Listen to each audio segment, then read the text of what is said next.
You can send your messages in the chat box.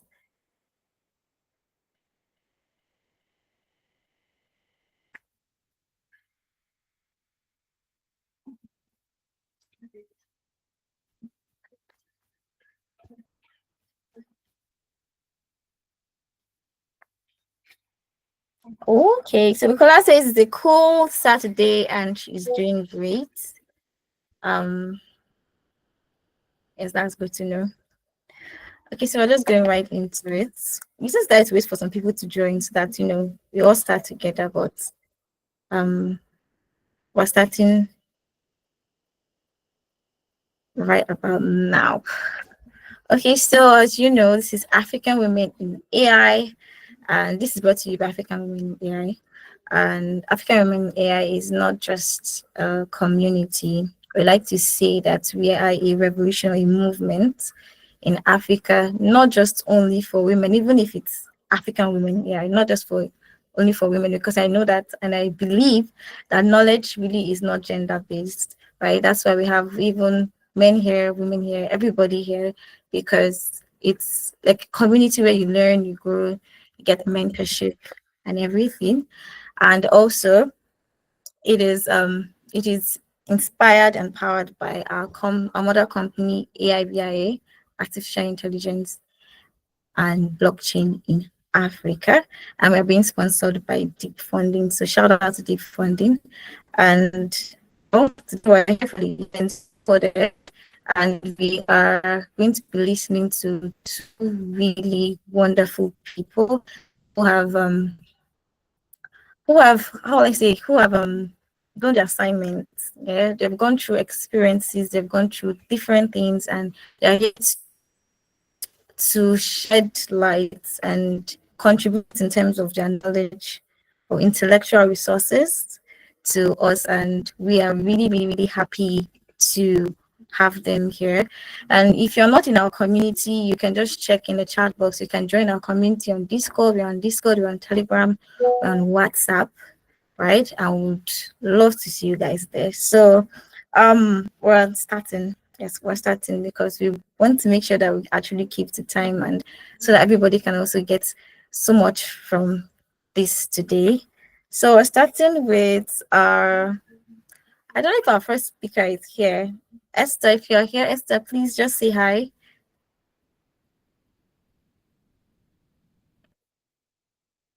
Hello.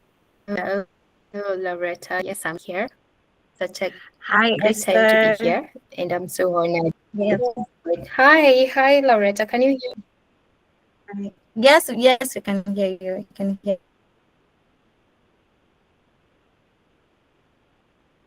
you. Okay, sure. Thank you. Okay. All right, it is nice to meet you. So yes, our first speaker is here, and she will be. Okay, let me just give like a brief insight of who we're about to meet right now. So Esther Kedi, is the founder of Amplify Africa and a leading voice in Africa's digital transformation, with over 5 years driving growth in fintech and Web3 ventures.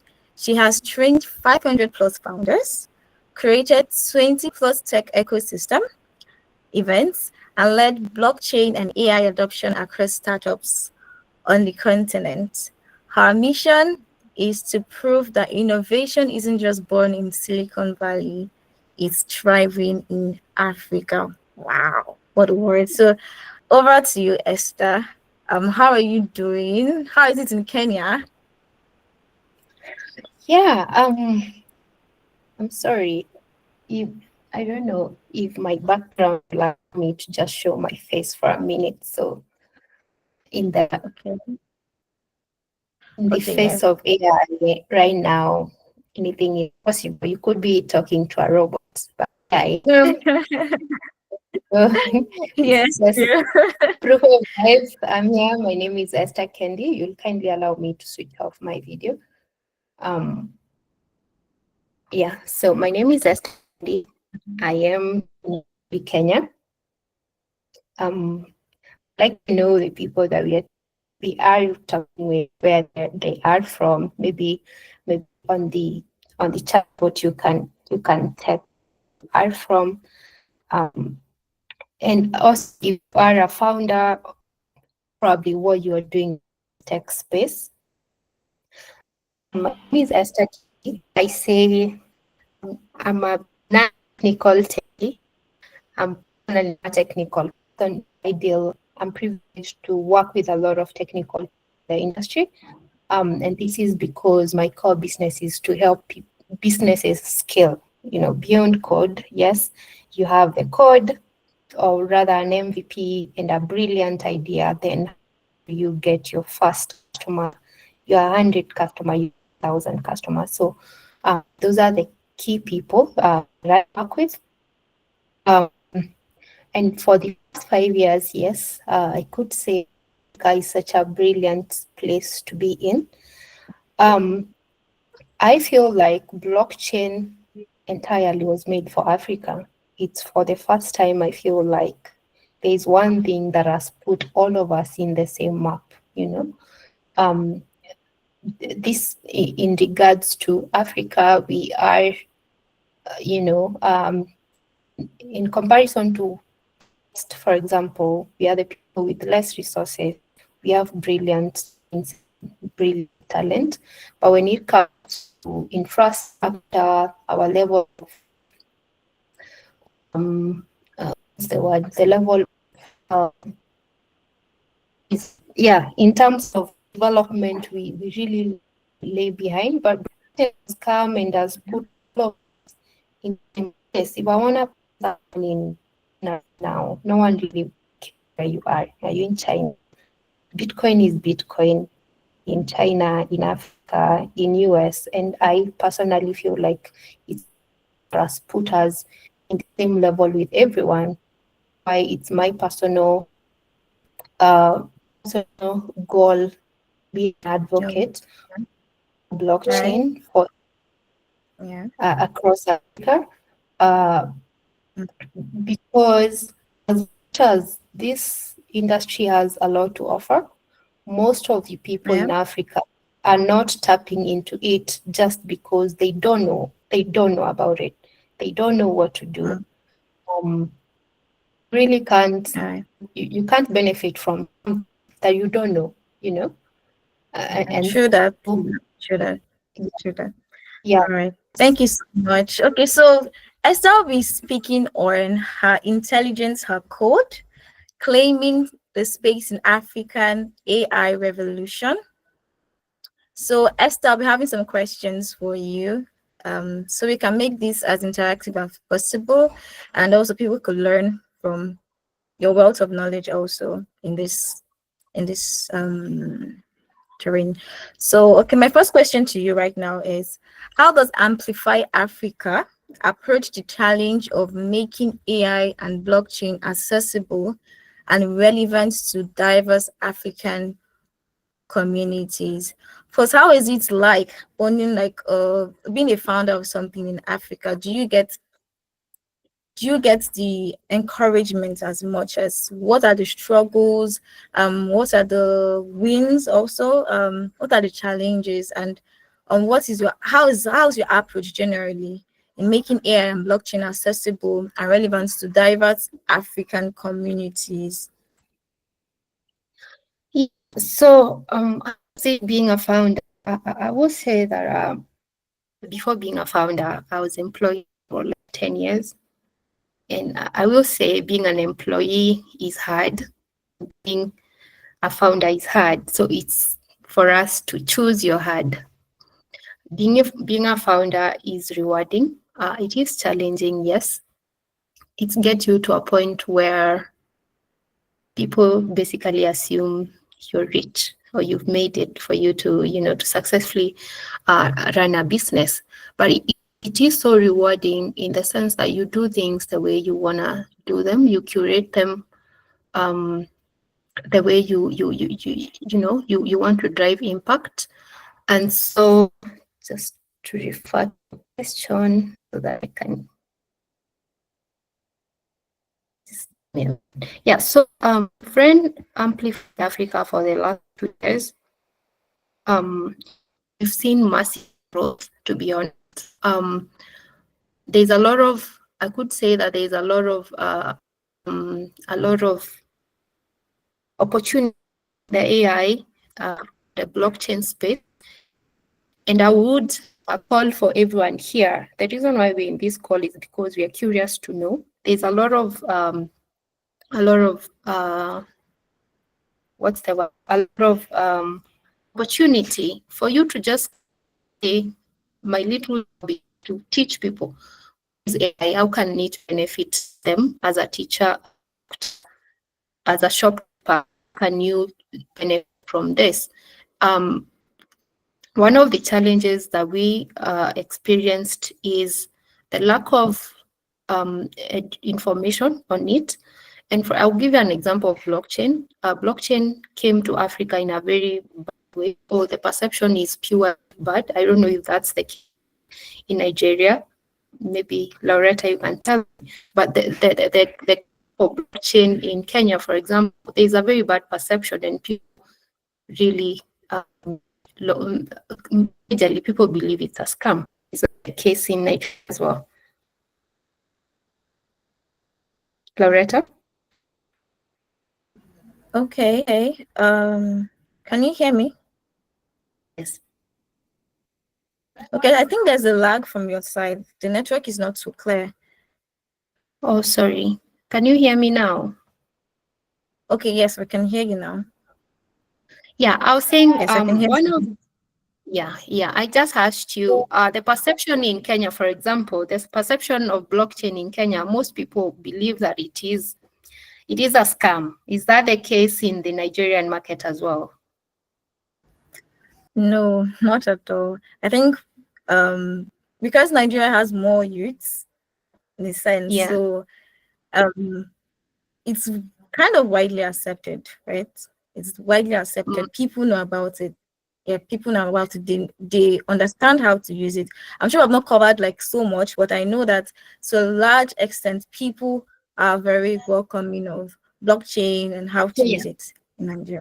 Yes. Not true. No. The people who know about it accept it, but the big majority of people who don't understand it associate it with scam, with a lot of scam.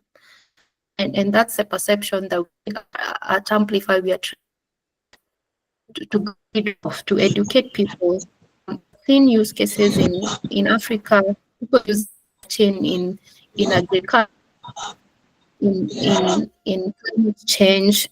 I hope you can hear me kindly. My electricity went, but luckily I charged my laptop. So yeah, some of the challenges that doing education for people who understand what it is, the benefits they can from blockchain, from AI. The other challenge is the regulation of it. As much as we push for it, you're very careful of what the government will label you as, or where will they where they channel you in case when it comes to dealing with large transactions. So our challenge is regulation, lack of information from the community. I think that was a question that you had asked me. Have I answered you correctly? Yes, you have. Okay, so another thing I would also want to ask is that what lessons have you learned from training founders? You mentioned that you train founders, and what lessons have you learned from training founders, especially in Africa, that are crucial for ensuring women's voice shape Africa's AI revolution, right? Because we know there was like a digital gap before Yeah. now.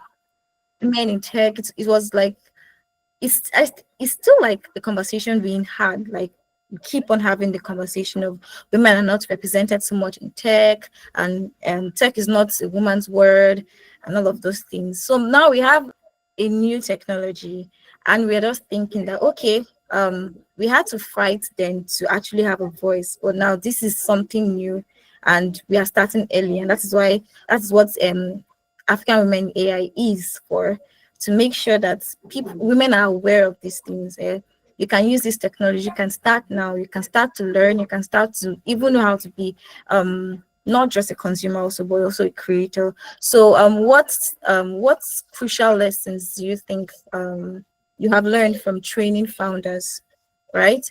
And how can women use it even now in the emergence of something new, right?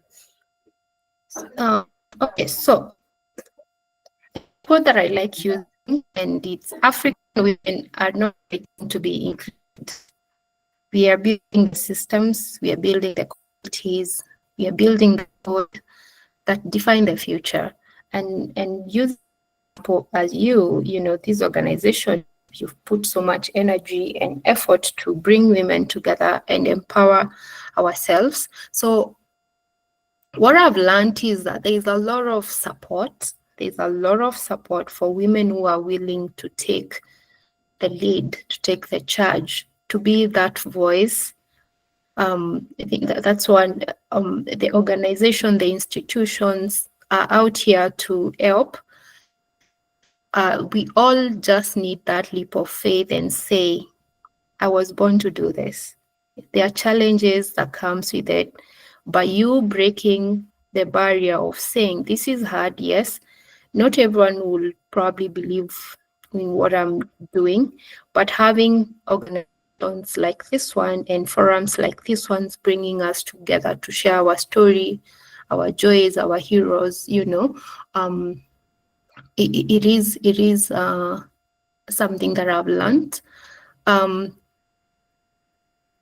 other reason, the other thing that I've learned from training founders is that we are building solutions for Africa. What we've seen, like with AI, we've seen that AI has data majorly from the West. That's why in the early stages of AI, if you searched for like a representation of a Black girl, you could see some very weird faces. But with time, I've seen Africa and especially women taking to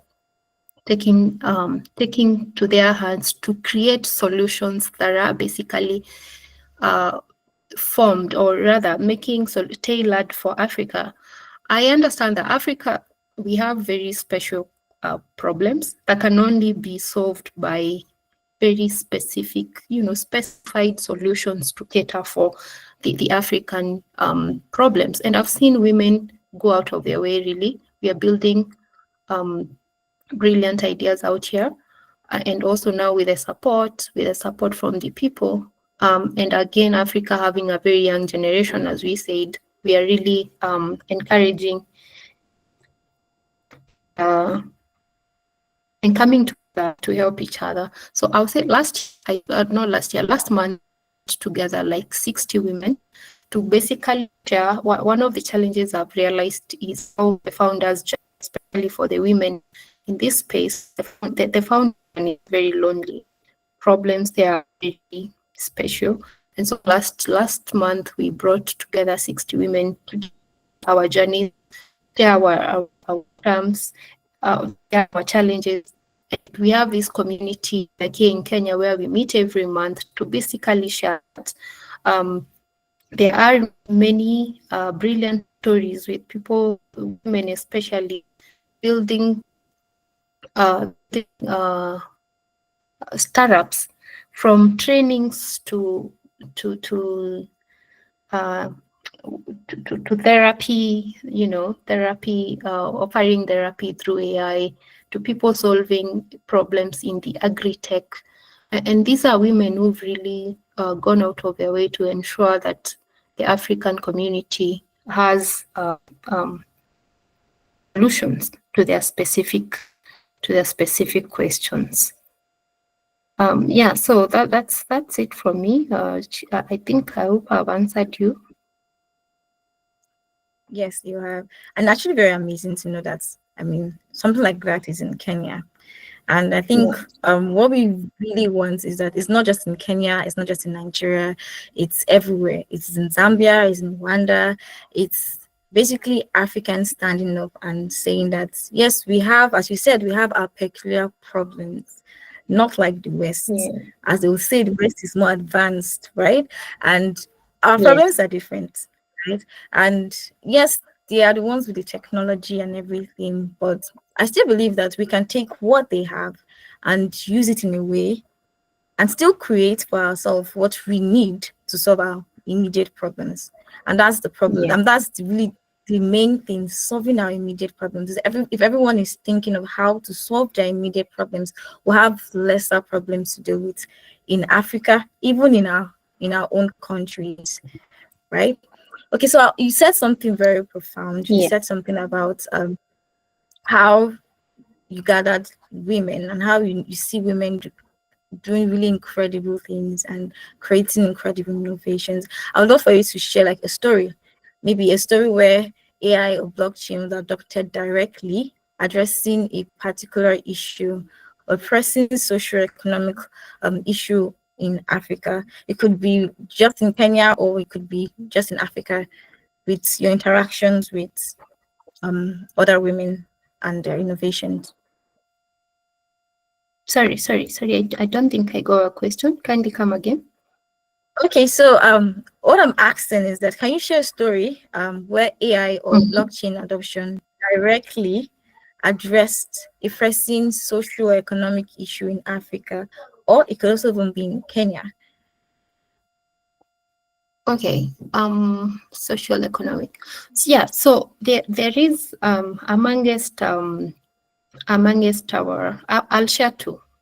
One of them is called Bitcoin Data. Bitcoin Data, and actually that's where I personally started my education in understanding blockchain ecosystem as a whole. And Bitcoin Data right now has been able to train over 5,000 women in blockchain adoption and using Bitcoin as a financial tool.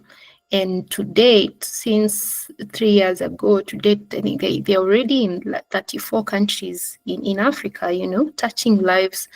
And from the women that we were trained with, I was in the first cohort. You could see how big of an impact is. We were 30 ladies in that first cohort.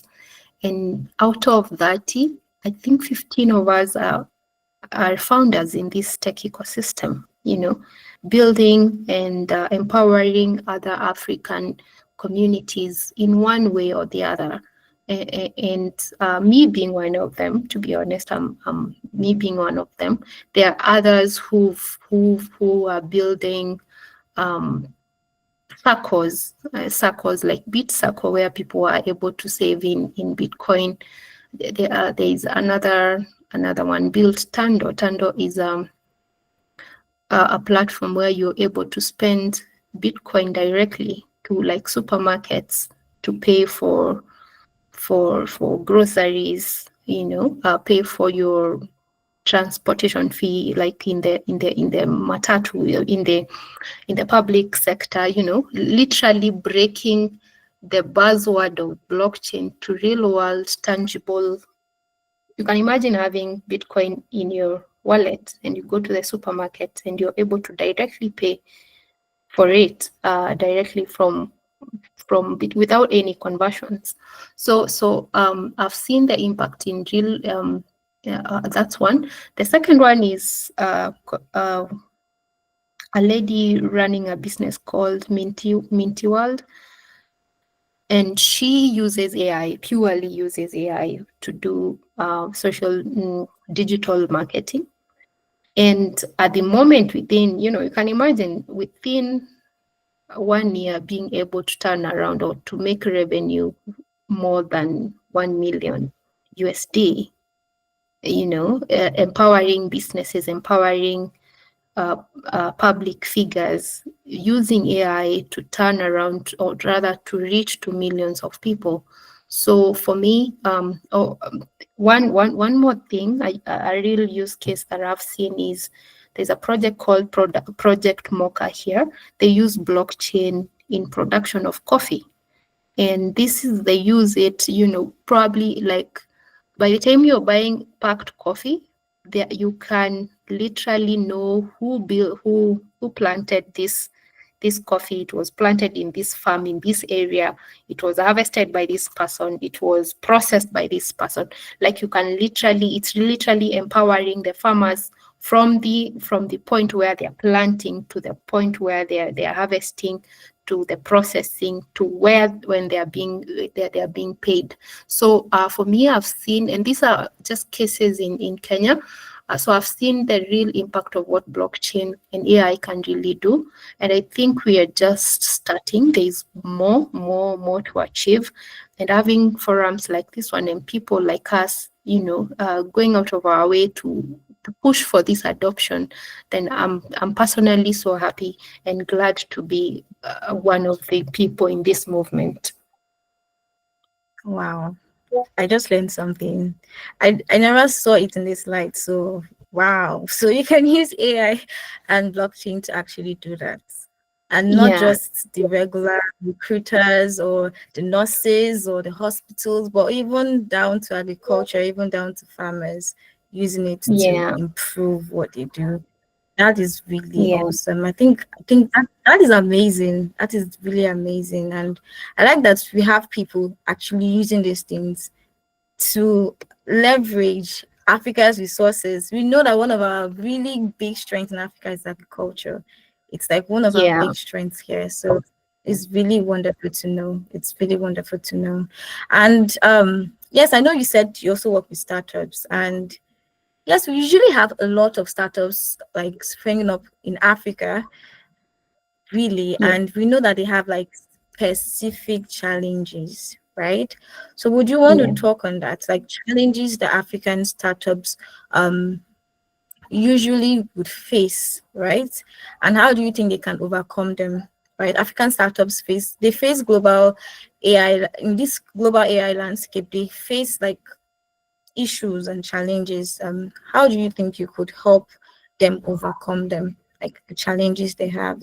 It could be an ideation, or not even knowing or being aware that, okay, you could use this AI tool or use this to actually solve this particular problem. So how do you think you can help them overcome them? Do you know specific challenges? I know you said you work with startups, right, and founders, and what are those specific challenges they usually have, and how do you help them overcome them? So I would say one of the key challenges that most founders, one of the key, it's what scaling. Let me say scaling, but even before scaling is founders in the African space, we tend to majorly replicate solutions that are built for the West. And so they start their startups without knowing what challenge am I solving, or who is my solution for. And just because you could Google and see there is this big company working very well in the West, and you want to replicate it in Africa, so you take your 2 years to build without, number one, checking for the market fit. Is my solution acceptable in my community, or is the solution I'm offering needed in my community? Uh, uh, uh, Sometimes, honestly, we build for the hype, and secondly, what I've seen, especially in the AI and blockchain space, is you're building with the mindset of getting funding. You are building to get funding, not to solve any problem, And so, as much as there is a lot of funding coming in Africa right now, even the people funding are now gotten to a point where they want to fund businesses that are already having some form of cash flow. Why? Because like 80% of the businesses that have been funded in Africa for the past 2-3 years, they failed.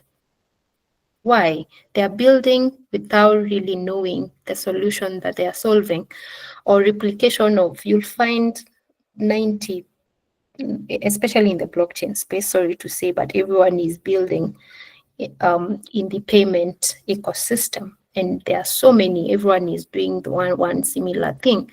And so you'll find, I would say one of the key challenges is building without answering your why or your who.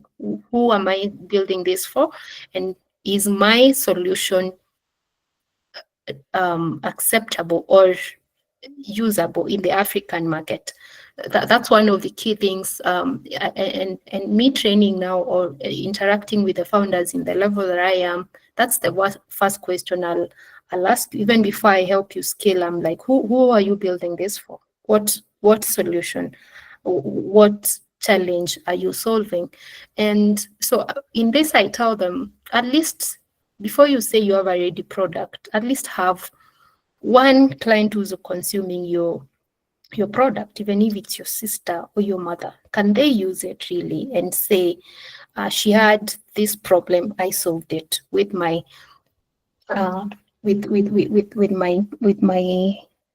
product. The other, what's the other challenge that I've seen founders going through, especially in the tech space? Most founders, they are not trained on how to expand beyond the code. You're a brilliant AI developer, you're a brilliant blockchain developer. You've taken 2 years to build your product, but from there you don't know how to scale. How do I talk to the client now from here? And that's where I personally come in. I work with a lot of founders in the tech space. Because they are gifted in that space, and now that's why they say you have to look for another person with another strength to help you scale.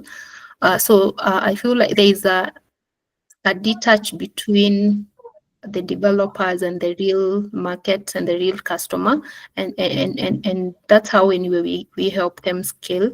I help them communicate their product and their solution to the users in the market. The other problem that I've seen is the community not believing in the local products. Anyone would choose to use Uber just because it's known, rather than using a locally product offering the same service. And I'm sure people would choose to go to KFC rather than going to a local joint. And that's the other challenge that I've seen. But also the solution that we offer to that is you're not communicating well enough. So most people don't know you.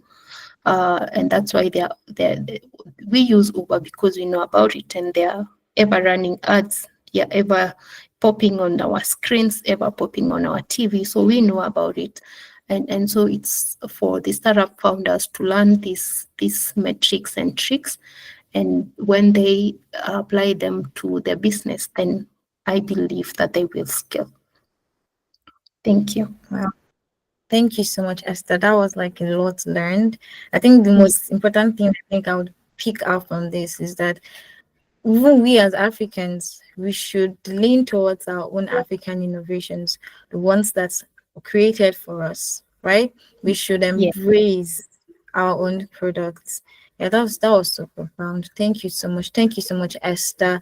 I mean, like everybody here, I'm sure you have learned something. At least give a thumbs up, love emoji, just react as much as you can, because this was like a lot. We learned a lot today, and thank you so much. Thank you so much. If we have any questions, please, we can also just drop it at the comments or the chat section. If you have any question for Esther, I'm going right to the chat. Opeyemi, yes, you said you have a question. You can drop it at the chat box and I would read it out. Thank you, Esther. This was If really you can unmute his mic and speak, that's okay. fine. Okay, Opeyemi, if you can unmute your mic No, and ma, speak, I don't that's have a fine. question. It was a mistake. Okay. Oh, all right, that's fine. Thank you so much, Esther. All right, no problem. Thank you so much, Esther. So Thank you. We're going to the next speaker. Oh, sorry, Loretta. Maybe before I end, I wanted to just say in a nutshell, Okay. just an advice for women or anyone building in tech. Okay. Yeah, so from my experience, maybe I'll just say three things. For the women, or rather anyone building in tech, one thing I wanted to say is start where you are with anything that you have. You've lived your experience. It doesn't have to make sense to anyone. Just start where you are with what you have. You will scale. Things will get better along the way. Also, I would say that own your story. The world needs your voice as much as your code. So the moment you own your story, people will start aligning to it, and people will be there to support you. And the last thing is say yes, even when you're scared. Confidence follows courage. That's all I wanted to say. Thank you so much for having me. Thank you so much. So yes, for saying yes, even if we're scared. Yes. We're bold about building and bold about putting our ideas and innovations out there. Thank you so much. Those three words were like summed everything. Thank you. Thank you so much, Esther. So we're heading to the next speaker because we said we're going to be on time. So we're going to be very conscious with time. So we're heading to the next speaker. Sorry. Okay, Martin said he has a question. Okay. Okay.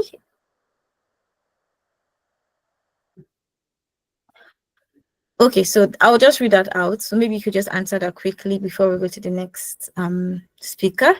Okay, he said that African countries are lagging with the adoption of blockchain and its use cases. Most techies in the web space are actually much more concerned about the money they will get from using protocols, not from using them to prefer solutions as the blockchain system was made for. What do you think the problem is? Do you think it's a mindset thing? Well, that's a good one.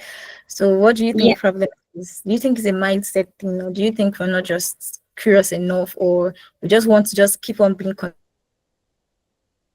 I honestly think it's a mindset thing, 100%, and that's why when I started, I saying the moment you become, can you hear me, guys? Can anyone hear me? Yes, we are hearing you. Yes, we can. I think Okay. Yeah. So I think the adoption for blockchain, to be honest, it's a mindset thing. And as when I started, I saying when you see every founder in the blockchain space, people assume that you're rich. Africans have associated blockchain with money, like a money minting machine. And so when everyone wants, even ask you a question about blockchain, their first question is, how faster can I make it in the blockchain space? And the moment you come in this space with that mindset, to be honest, you will be burnt, you will lose money, because blockchain is like any other career. I tell people, when you want to be a doctor, you have to take time to go to school and learn. So there is no way you will come to blockchain today and you want to make $1 million tomorrow, to be honest, and people will take advantage of you. People will, if you come to me with that mindset of desperation of making money, then people tend to take advantage of you. So yes, adoption, we are lagging behind, to be honest. I personally believe that the only way we can change this is by educating people and people willing to learn, taking their time and learning. This is a career like any other. That's what I believe in. If you want to make it in this space, you have to take time and learn, just as you would do if you wanted to be a pilot, as you wanted to be a doctor. That's what I tell people. Thank you. Thank you so much, Esther. That was a really good answer to that. Okay, so we're heading over to the next speaker. Miss Bukola Aribi. I hope I got that right. Okay, so she is a dynamic woman in tech, leader based in Lagos, Nigeria. Sorry about that. With a strong background in program and portfolio management, passionate about innovation and co-creating tech solutions that empower women, especially in health tech and fintech spaces like investment and savings. It is a privilege to have you here, Ma. You. And yes, we're ready for you. Good afternoon, everyone, and it's a pleasure to be here. I hope I'm audible and we can all see me. Just as an introduction before I start sharing my screen. Thank you, Loretta, and thank you, Esther and Grace. That was a very beautiful Okay. intro. And I learned a lot about blockchain and also about the fact that we need to, be clear about our why. Why are we going into whatever it is we're doing? And I think it's just the general mindset we should have when we're talking AI, tech, and any other new technology, because guess what? Something new is going to come up tomorrow. The question is, why are you doing it? What customer are you solving for? Whose life are you going to make better, right? With whatever it is that we're doing. So thank you so much, Esther, for that intro. So I'm just going to dive right in. I'll share my screen very quickly. I know that we're running a little bit behind time, but I'll try as much as possible to maximize our time here today. And we'll get to the crux of our conversation. I'm going to be speaking about, sorry, okay. Please let me know that you can see my screen clearly. Yes, we can. All right, fantastic. Okay, so we're just going to briefly be talking about the digital matriarch, building ethical AI from indigenous knowledge. And so when Grace first sent this to me, I was like, okay, who is this digital matriarch? and what does she do? We're going to be exploring this together, right? And just a bit additional information about myself. As Loretta has already mentioned, I've been heavily involved as more as an entrepreneur. So I have an entrepreneurship mindset. I work in the corporate sector. Anything around transformation, projects, program, and portfolio management is my area of expertise. And I've been leading all of that within an organizational setting. I also like to focus on culture and change because I realize that the key to success in any change is the mindset and the people. So that has also been a focus area for me. I've been working for about 23 years plus, 11 years in projects. I've led 2 PMOs and now I'm leading a transformation office, majorly in the financial services and fintech sector. My interests outside work are coaching, mentoring, watching very nice movies. I like to enjoy my downtime when I can, exploring new adventures, whether it's at work or at leisure, and women empowerment. So currently I serve as the president of the Powerman Network. It's a community of women. And part of what we do is, enhance each other's goals, support each other in achieving our goals, whether it's career-wise, politics, business, and also creating an atmosphere where women can just be themselves within that community, be comfortable, be open, and support each other. And my current mission, I'm just honing in on this, is I'm mentoring 100 young and project managers so that they can accelerate their growth as leaders and impact as project managers. So if you are interested in that, please let me know and you can connect with me through Grace. All right, so the topic at hand, how did I get into the world of AI? Because I believe that there's a background story to everything. So I'm just sharing my pictures. So this started sometime in 2023. I went for the PMI Africa conference, that's the Project Management Institute conference in Kenya. And So that was why my interest was sparked about AI. I met a certain gentleman called Dr. Moses Adoko. He's a project manager at NASA. So obviously I just had to take a picture with somebody that came from NASA. I mean, where else am I going to have that kind of experience, right? So, but he spoke about AI and how use cases of AI in Africa and how it's changing the world. And my interest was piqued. I was like, no, I just have to understand this thing and what it means. So that's where my journey started. And he gave me an assignment, said, look, go and do your study. What are the different areas or aspects where AI is applied within project management and outside that. And I started that journey. Then sometime in 2023, I was invited to join a group of female leaders across 5 continents, Latin America, Asia, Europe, MENA, and North America. And we co-created articles on the impact of AI, different sectors, ESG, leadership, partnership, emotional intelligence, So I was, in one of the cases, I was a co-author. In the second case, I was a mentor to a group of co-authors. So it was an interesting experience for me. And that's been my foundation, just really understanding what is this AI business about? How does it impact people?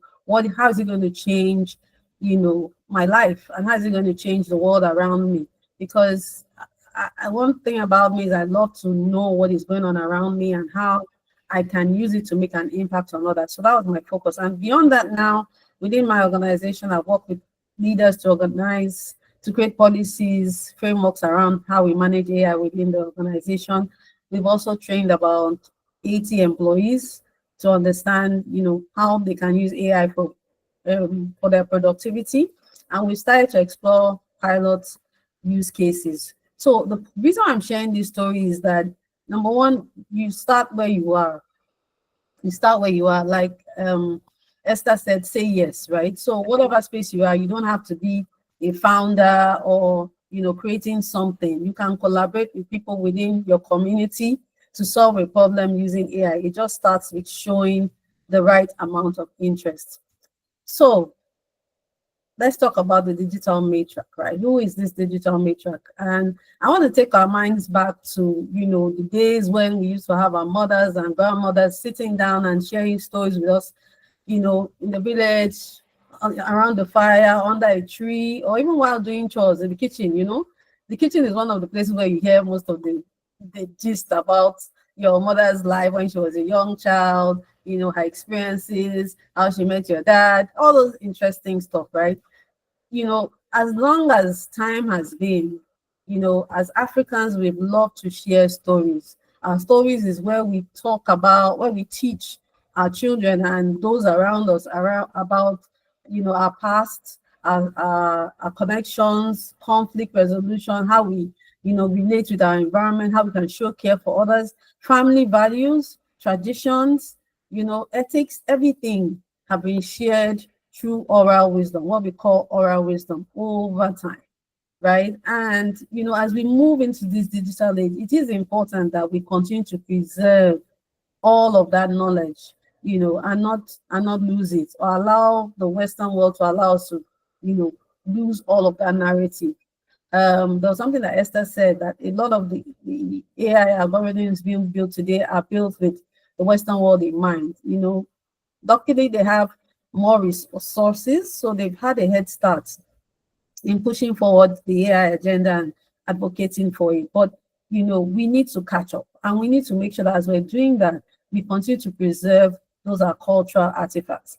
If imagine today that any of those mothers was to, an AI was to be programmed based on that, I think that would be our own real life version of a digital matriarch, right? Someone that has all the historical knowledge can be put into, used, that experience can be used to code an algorithm, and it, basically tells the story about the average African.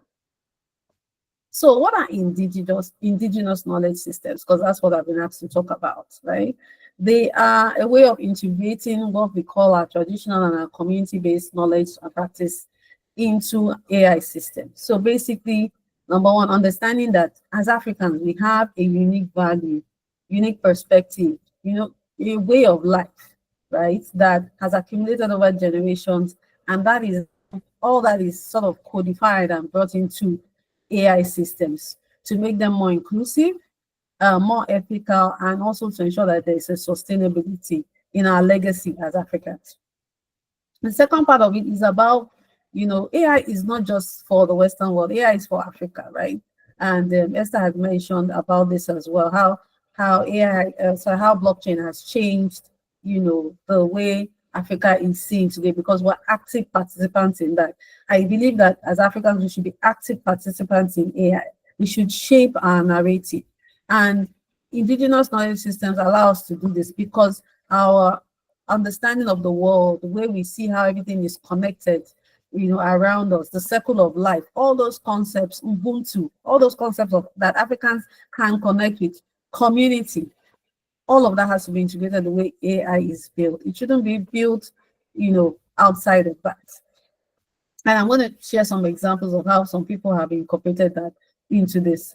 And, as I said, all this has been oral tradition, passed down vocally from generation to generation. So bringing all of that into, as you can imagine, bringing all of that into AI requires a level of intentionality. So what have been the challenges of integrating some of these things into AI?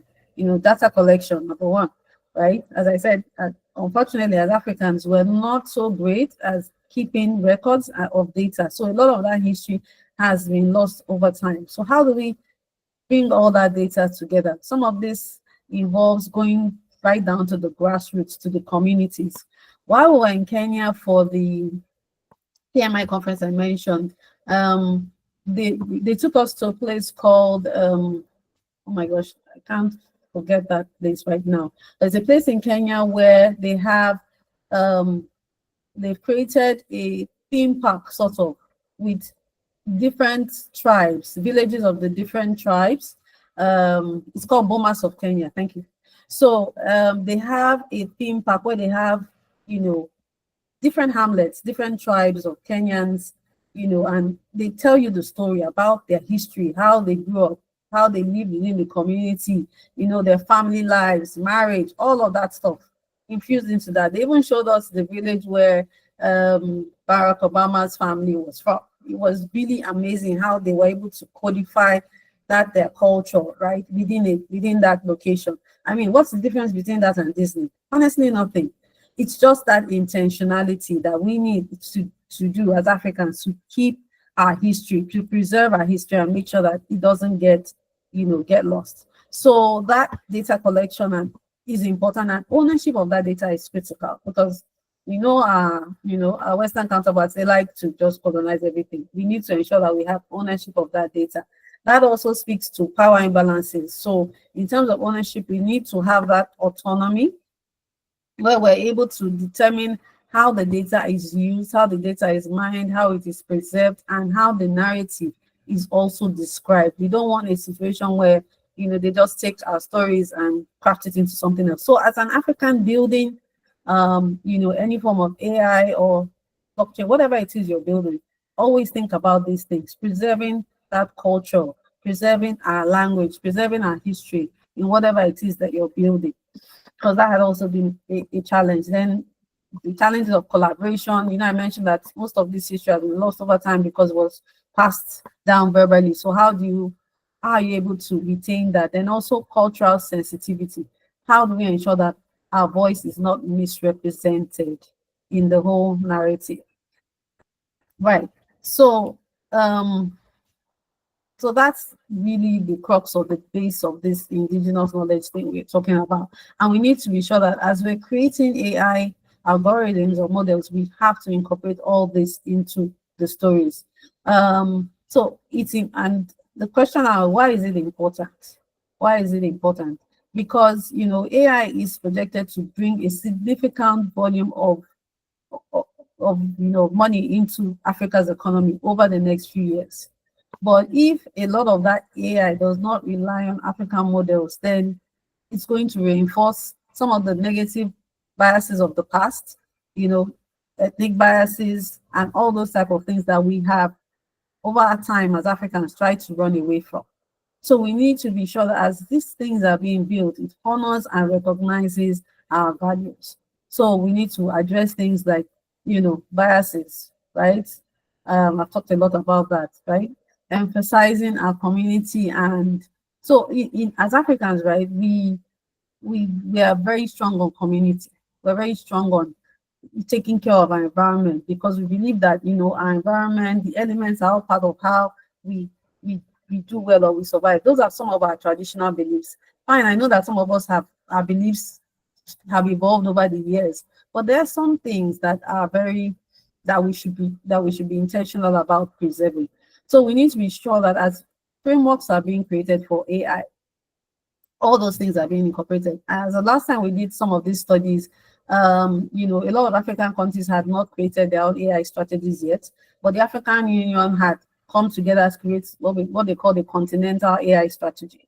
In Nigeria, for example, last year we had a conference where we brought together different specialists, researchers, academia, to craft our own AI strategy, and we have a draft, you know, ready at this point. So a lot of movement is happening in different parts of Africa regarding this. It is important that as those policies are being formed, you know, this indigenous knowledge is being baked into that, so that our community is our community views, our indigenous knowledge is part of this whole ecosystem.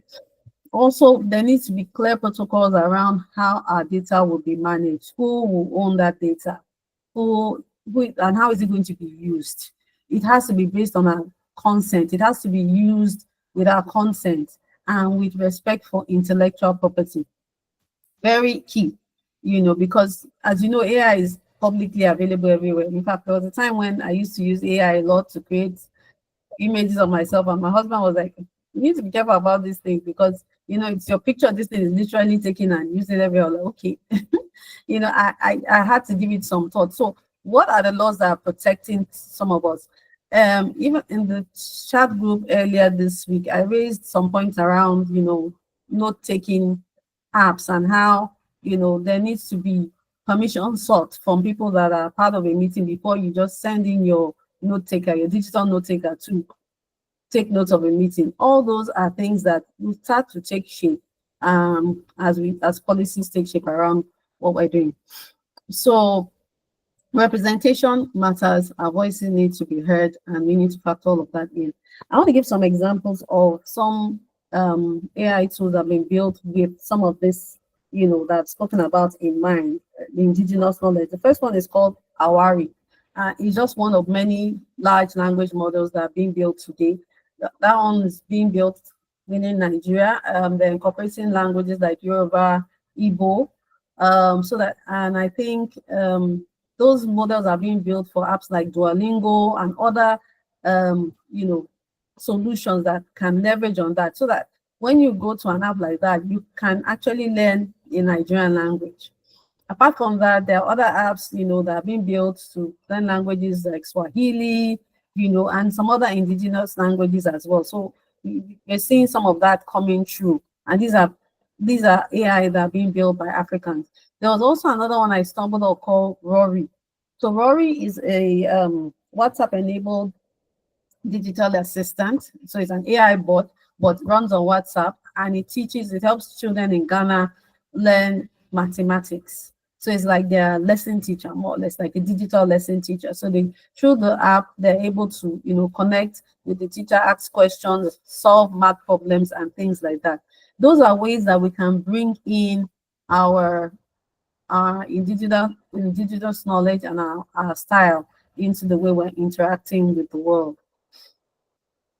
Okay, so I'm trying to wrap up in the interest of time, and so that we can also have some conversations around this as well.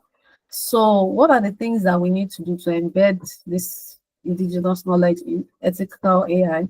The first one is around community-centered governance. So what that means basically is, you know, engagement with community. So anyone that is doing research around AI, there was something that Esther said, that, you know, people that as a founders, we need to build while asking the question why, build with understanding what our customers need. So if you're building for a community or a customer, you need to understand the community that customer lives in, right? In your research, you need to understand where that the viewpoint or the context of that person, and what are the things or the ethics that govern that particular space or area we're building. So there needs to be community-centered engagement and governance as well, where the community is brought in and there's an agreement around how the AI should be developed in alignment with the community's values. This also speaks to the next one around participatory design models, where you have inclusive workshops with different segments depending on what you're building. So if it's for the elderly, you have to find forums where you can engage them. If it's for women or for youth, you need to find forums where you can engage these people and let them participate in the way the models are designed. There's also that portion of building small, exposing it to them and allowing them to interact. So getting early feedback is a part of experimentation and innovation as well. So you need to ensure that you get that, you set that engagement cycle in place, and there's that engagement with the community to be sure that you're using it the way they want to be used. Another point is making sure that the language and culture is preserved. We need our language, our storytelling ability as Africans is one of our deepest strengths, and we can't allow AI or any technology to allow us to lose that. So those type of nuances need to be preserved in the way we're building. Of course, design with emotional intelligence, very important. So what the facial expressions of the average African is very different from others across the world, right? Our tone of language, our slangs, all those type of things, they are expressions of emotion. So we need to build with emotional intelligence in mind and, augment, but we can't replace that feeling of empathy, that one-on-one interaction. And finally, that data sovereignty and governance, so critical. We need to ensure that our indigenous knowledge is preserved as our intellectual property, and strong ethical governance is baked into that process. So it's not just used differently. So what do we need to do? What do we need to do? What next? So whether you are building or you are advising someone that is building, or you're just, experimenting, right? We need to learn to live with our stories. We need to learn to live with our own voice. Our stories are their history, right? Our stories are history. Our history is in our stories, and our future is connected to our past. We can't separate our past. Everything is not everything about our past as Africans that is bad. There's a lot of good in there. So we need to live with those stories. Our history is in those stories, and our future is connected to our past. Another thing is collaboration. Never build alone. There's always a community of people who, whose experience, whose viewpoint, whose context will be helpful in whatever it is you're building. So if you're building with a community, engage as much as possible. Get feedback from them. Get them involved in pilot testing. Get them involved in creating the model and how that model is going to work, because it's going to be representative of their culture. So they need to be involved. Design mindfully. So use local languages, Ubuntu principles, that's community, use small data. Then there's also something Esther said around, people building in silos, right? And that's part of the challenge we have. Sorry, someone speaking. No, you can go on. So just Okay. wrapping up soon. Yeah. Okay. Yeah. So there's also that part about building in silos. We need to make sure that as we're building, we're also co-creating with other people who are building and developing policies that will preserve our culture. And finally, capacity building. We need to educate the community. Education is one of the things that is causing this gap. Well, Africa is lagging behind because we don't have enough people knowledgeable about AI and how to build responsibly. So we need to, bridge that gap over time. So AI must lead with data, but decide with the heart, right? And that's very critical and crucial for us. All right, so I think at this point, I'll just say thank you. Thank you for listening, and I am open to taking any questions. Thank you so much, Mara. I think we learned a lot. Yeah, and I think I like the part where you talked about how AI and how Africans, we have our stories and we should not let AI take over those stories. Like we have stories always telling, we should represent in our movies. We should not be too westernized. We should still lean onto our culture, our roots, and still stay in that part. So thank you very much. Learned so much from this session. I don't know if there's any questions because we are really time is over already. I would say we don't want to take so much time and keep people so much on the call. So if you have any questions, please you can drop it in the chat box so that we can call it a day for today, right? So if you have any question, you can either just signify that you have a question or just say something to us in the chat box.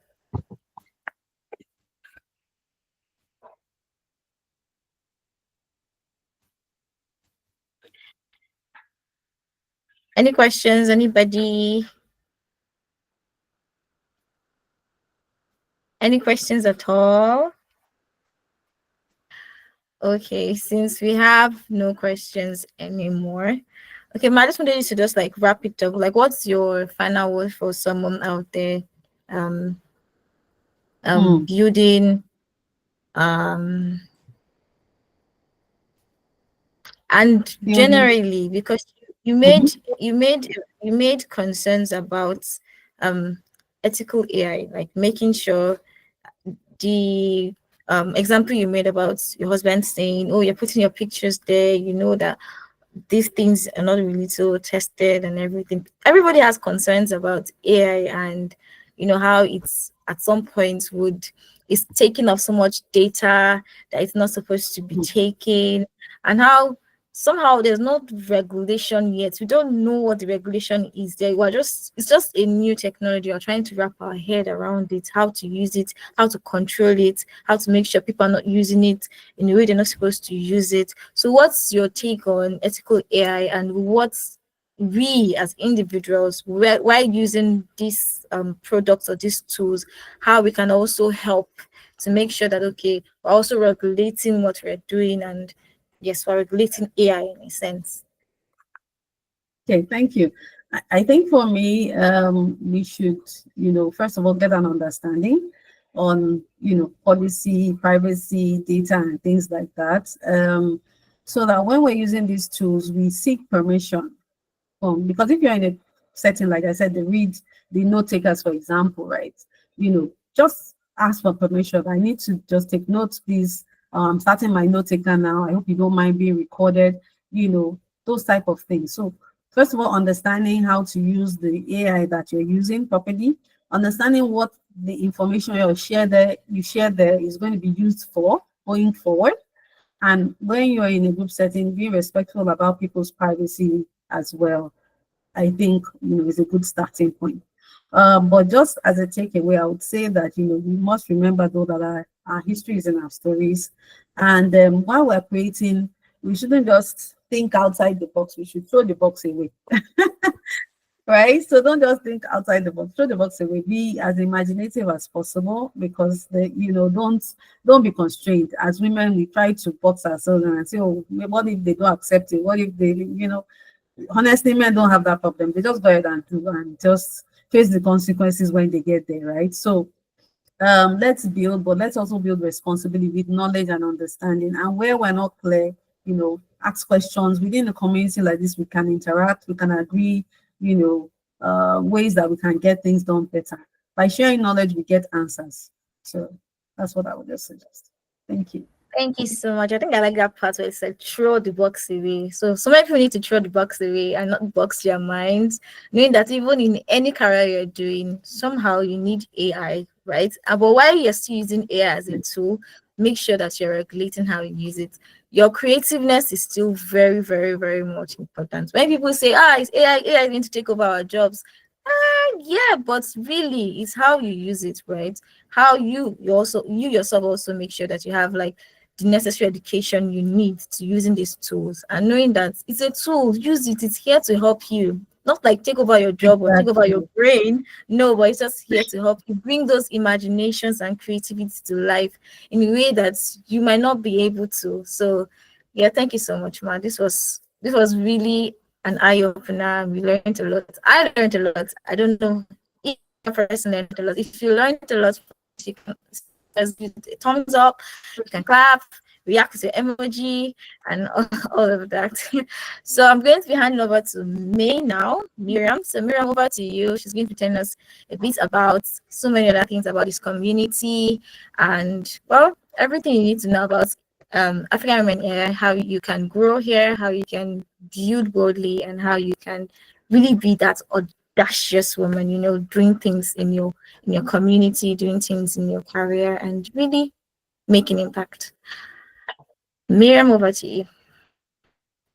All right. Thank you, Loretta. Thank you, everyone, for joining us this Saturday afternoon or evening or morning, depending on where you are joining us from the world. And thank you so much to our speakers who have shared really insightfully about their journeys and getting into AI and what AI can do, where we are at as a continent, and where we can be. Right. When we had brainstormed this event, what we were thinking was we wanted to, because we believe so much, like Bukola has said, in the power of storytelling. We wanted to have a town hall where we simply share stories, right? We learn from the experiences of women who have, made certain strides in AI and in blockchain and their respective, innovation fields. So yeah, thank you everyone for being a part of it. For those of you who shared the flyers, joined the community newly, told somebody to be here, whatever way, small or big, thank you so much for being here. So, and just to wrap up, right, because we're done with the 2 sessions, and yes, quite interesting sessions. I was really glad listening in and knowing that yes, I'm not alone in my thoughts. So yeah, just to wrap up, I just wanted to share a bit about the hub, because we understand that some people are new to the hub in either attendance or you've not been in the hub for so long, right? So yeah, just to share about that. Please let me know if you can see my screen. I think I'm okay. Alrighty. Okay, so we're the African Women in AI Community Hub, and we are currently being sponsored by Deep Funding Ecosystem. The Deep Funding Ecosystem is a funding ecosystem on the Singularity Net blockchain, and they are responsible for funding projects as innovative as ours, contributing to the spread of artificial intelligence, the rooting of ethical AI, and all of these topics around AI.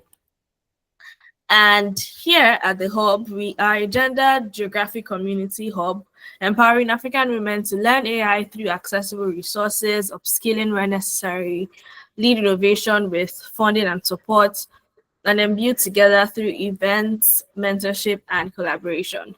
We are for the next, I think for the next 3 more months also, we are a part of the deep funding ecosystem, creating inclusive spaces in tech and decentralization. And our mission is to foster inclusion, innovation, and access for African women in AI. We exist to close the knowledge gap, create funding pathways, amplify women-led and women-based solutions across Africa. Because if it's one thing that African women can do is achieve, and if it's one thing that we really, really know how to do is to solve problems. And there's nothing like a woman-led solution, a woman-based solution. We see things differently, and I think that's God's gift to us, really. And what we do, monthly events such as the one you're in now. This is the town hall for the month of June. So every month there's a town hall where we just learn about AI. Not entirely in the generic sense of it, but like learning from stories, learning from experiences, learning from career paths, learning specific niche topics in AI as well. We have Ask Me Anything sessions and we have workshops. We share learning resources, AI content for all level of expertise. So whether you're a student, an enthusiast, a novice, an expert, this community is the community for you. Our biggest sell point is community, really, the beauty of building with a sisterhood, learning alongside the sisterhood, and just knowing that even if we're not in the same physical space, by my virtue of being in this virtual space, I'm able to help a random sister get access to courses or share insights to a problem or prefer a solution to their work, to projects they are building, and all of that. And then proposal support. Currently, we are going to be helping members access, deep funding grants, and then we are spotlighting women builders and projects. And just a quick announcement, right? Because I've talked about it in a way now. Our next event is in 2 weeks, I believe, and it is a proposal writing workshop. So if you have an idea, if you have a project that you've been building and it needs funding, you don't know how to write proposals, you don't know what to do, you don't know where to go, that is going to be the place for you. We are going to be showing you how to write any kind of proposal, winning proposal, and then we're going to be showing you also how to write deep funding proposals so that we can direct it towards getting grants for your project. One thing that we struggle with as Africans with brilliant ideas is not necessarily the lack of ideas, but the lack of funding towards those ideas. So yeah, save your seat at the next event. Be there. And why is this hub important? Why is what we are doing important? And it's because women in Africa are underrepresented in AI, and we are changing that by making AI education accessible, innovation inclusive, and funding equitable. You don't need to be an expert to get started. You just have to be curious, because curiosity is, it is super important. You need to be committed and you need to be ready to grow. And so you can get involved by joining our communities. We have a community on Discord, we have on Telegram, and we have on WhatsApp. You can attend events, you can collaborate with us, you can co-create with sisters in the community. Africa's AI future, we can shape together, and we will shape together, because we're not just going to be all talk and no do. We are going to show workings too. So yes, please be a part of us in any way. If you are a guy, a man, and you've stumbled upon our community and what we are doing here, please share to your girlfriends, your sisters, your neighbors, your colleagues, and really just share. Somehow, I really believe in ripple effects, right? And how small choices can lead to tremendous, really large, tremendous results in the future. So it can be the reason why somebody gets directed to what they have to do. It can be the reason why somebody gets funding for their project just by sharing. So share our flyers, join our communities, spread the word. And if you're a man and you're thinking, is a women communities just for them girls, don't worry, we've got you covered as well. All right. And the Artificial Intelligence and Blockchain Initiative, that is AIBIA, the parent company of the African Women in AI Hub. We are open, right? This is one of our many initiatives. This hub is one of our many initiatives. The next hub launching by the end of this month is the Africa AI in Education hub, and AI in healthcare hub, right? So if those are your interests as well, please, turn on your notifications across our social media and be a part of it, right? So yeah, African women in AI is one of our many initiatives here at AIBIA, and I'm the program manager of AIBIA. So in a way, I'm here in that capacity to let you know that if you're not a woman and you want to be part of stuff like this, we've got you covered. We have more initiatives coming up. We have a workshop coming up by the end of this month. We have a hackathon for Q3. It's brilliant. It's what we are doing here is important work, very important work. So a girl, a guy, there is space for you. And for us girls in this community, be your sister's keeper by sharing, participating in any small way. I do not believe in wasted knowledge. I really believe that one way or the other, the things we learn accumulate into forming our identities and forming, the bigger parts of our lives. What you know is important. At the end of the day, it's the wise that survive in terms of war. But yeah, please be a part of it. The links to the Women's Hub channels are pinned in the chat box, but I'm just going to paste it here again. Please give me a second. So if you're a Discord girly, please join us on Discord. If you're on Telegram, in fact, I think join us on all three of them. Don't join on one. Because if you're like me, certain apps don't get opened in days. And we don't want you to, miss out on important information. So yeah, like I said, our next event is in 2 weeks, and it's a proposal writing workshop. So come with your pens, your book. I'm going to be one of the teachers if there are going to be multiple teachers that day. And I'm a very strict teacher. You carry your book, your pen, you've come for war. You must learn, you must write. We must get that funding for your idea. But yeah, that's basically it, everybody. Thank you so much for being a part of our events today, for being a part of this conversation today. If you have highlights from this event, if there are things you took down, things you wrote, quotes that sounds really, really lovely, please share on social media and tag us on all of the channels. All right. We're on Twitter, we're on LinkedIn, we're on Instagram, and I think Facebook. But yeah, thank you everyone, and have a lovely Saturday afternoon. If you're in Lagos and you've not voted, please go and vote. Today are the local elections. For our sisters in Kenya, I hope you are well. Our sisters in Rwanda, a big shout out to you. Zambia, Zimbabwe, there are people from Burkina Faso as well. Egypt, everybody, hello, Sha. Hello, hi. Thank you for being here. Victoria, did you raise your hand? If you have a question or whatever, you could speak before we wrap up and end the meeting. I can't see you anymore. All right, no problem. So yeah, like I said, please tag us across social media, and see you in the next one.